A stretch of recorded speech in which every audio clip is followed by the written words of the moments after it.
Salut mes frères et sœurs africains. Nous allons faire une analyse par rapport à ces coups d'État en Afrique de l'Ouest. La Guinée, qui est mon pays, le Niger, le Mali et le Burkina Faso. Les raisons évoquées, nous les savons tous. Ceux du Mali, ceux du Burkina, nous ont toujours parlé du problème du terrorisme dans ces différents pays.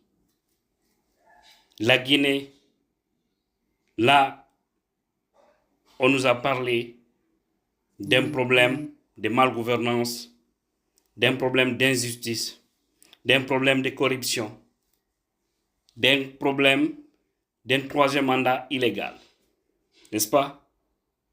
Et au Niger, on a tout suivi. Là, on nous a parlé de l'insécurité, c'est-à-dire il y a trois pays qui évoquent un problème d'insécurité, à savoir le Niger, le Mali et le Burkina, et la Guinée parle de désordre administratif. Voilà. Maintenant, la question qu'il faut se poser, ceux qui sont au Mali, j'ai simplement envie de savoir, est-ce qu'il y a eu un changement réel depuis l'arrivée d'Assimi Goïta à la tête du pays suite au départ, c'est-à-dire le coup d'État qui a été orchestré contre l'ancien président Ibrahim Boubacar Keïta, paix à son âme. Est-ce qu'il y a eu un véritable changement? Est-ce que depuis le départ du président malien, il y a eu la stabilité sécuritaire au Mali? Est-ce que tout le Mali parle le même langage aujourd'hui? En ce que je sache, j'ai dit non. Donc, je vais tout simplement dire que c'est un coup d'État non justifié. Aujourd'hui, nous voyons le Mali et le Burkina ont aggravé la situation de leurs citoyens. Pourquoi je le dis? Vous ne pouvez pas chercher des gens dont vous qualifiez étant la base de vos problèmes, tout en oubliant le véritable problème de l'Afrique sont des Africains. Demandez ceux qui ont fait l'aventure, ils vous diront. Mieux vaut travailler dans une entreprise d'un blanc pour gagner mieux que de travailler dans une entreprise d'un noir africain ou d'un arabe qui vont t'exploiter et te rendre plus malheureux. C'est-à-dire que tu travailles plus, mais tu gagnes moins. Par contre, chez les autres, tu travailles moins, tu gagnes moins. Tu travailles plus, tu gagnes plus. C'est les règles. Je m'en moque. Ce qui ne va pas plaire à ceux qui nous parlent du panafricanisme. Je ne suis pas contre le panafricanisme. Mais avant de décider cela, il faut que nous puissions assumer nous-mêmes. Au moment où, c'est-à-dire quand vous décidez de chercher les autres, rassurez-vous que vous pouvez bien relever le défi. Sinon, vous allez continuer à aggraver la situation. Le Burkina Faso, il y a eu l'ancien colonel Henri-Paul Damiba qui a fait le coup d'État contre le président Christian Kaboré, qui était un élu du peuple, sous prétexte qu'il y a l'insécurité dans le pays, rien n'allait, tout est bloqué, et voilà, les ennemis ont envahi le pays. Mais par après, il y a eu un coup d'État dans un autre coup d'État. C'est tout comme au Mali, Assimi Goïta. Assimi Goïta. Et celui qui était là-bas, bien avant. Et voilà, au Burkina Faso aussi la même chose. Capitaine Ibrahima Traoré vient prendre le pouvoir, tout en invexant l'autre aussi, en l'enlevant, l'autre colonel qui avait fait le coup d'État. sous prétexte qu'il y a l'insécurité, parce que c'est toujours leur base, leur force de communication pour rassurer le peuple.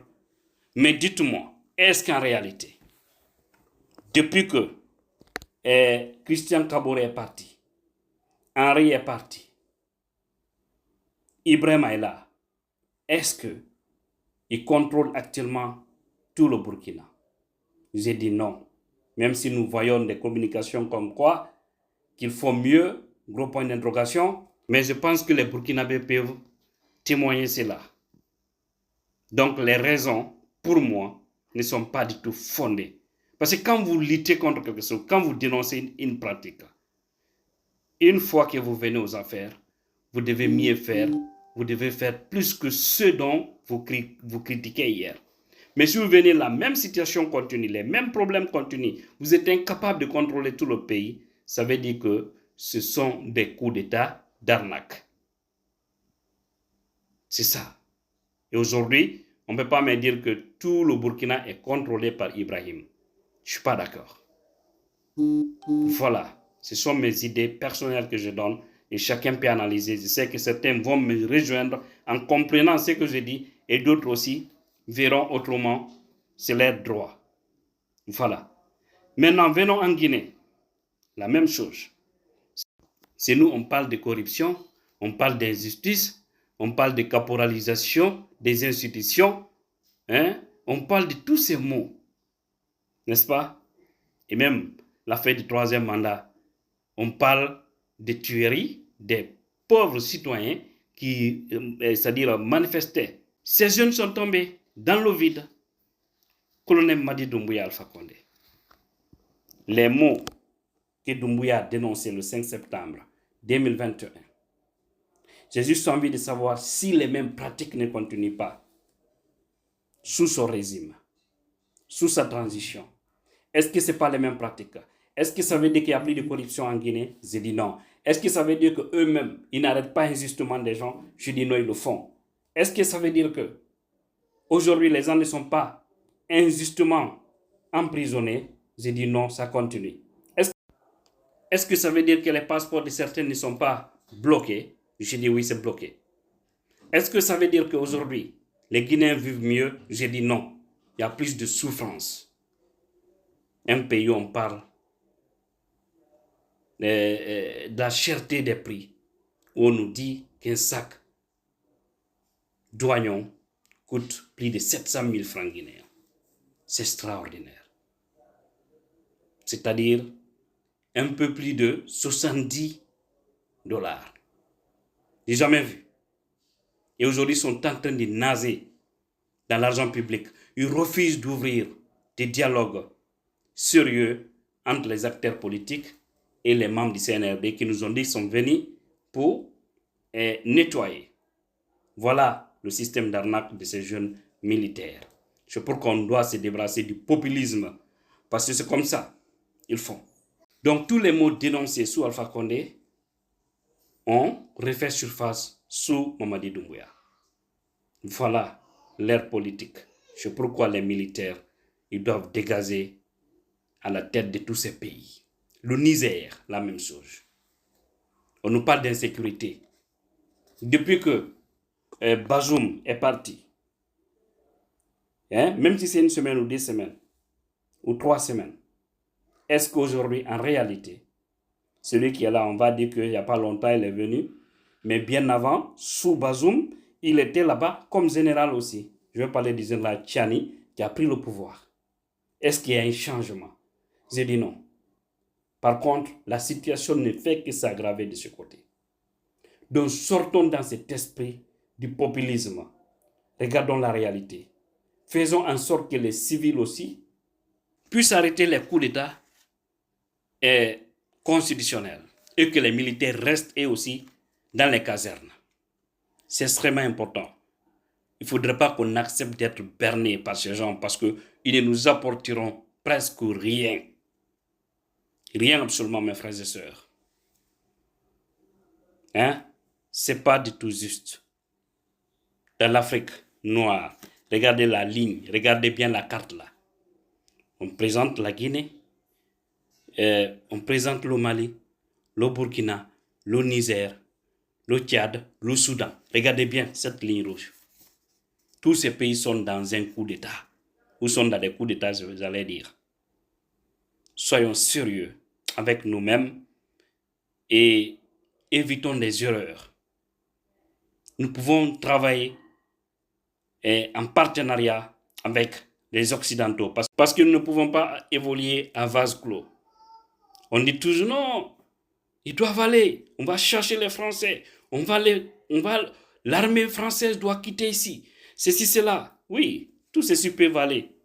Mais regardez, lorsque vous laissez l'Africain dans les mains de son propre frère africain, comment il le maltraite. La colonisation, l'esclavage dont on parle aujourd'hui, ce sont nos propres frères africains qui ont vendu, liquidé leurs propres frères aux Blancs. Et cela a impacté. Mais depuis 1960, on a réclamé nos différentes indépendances. Mais jusque-là, on est en train aussi de badiner et on continue à accuser l'autre. Soyons un peu sérieux quand même. Regardons-nous dans le miroir. Je pense que avec ça pourra mieux aller. Qu'Allah bénisse l'Afrique et tous les Africains. Et Tella Tidjan la puissance, influenceur guinéen.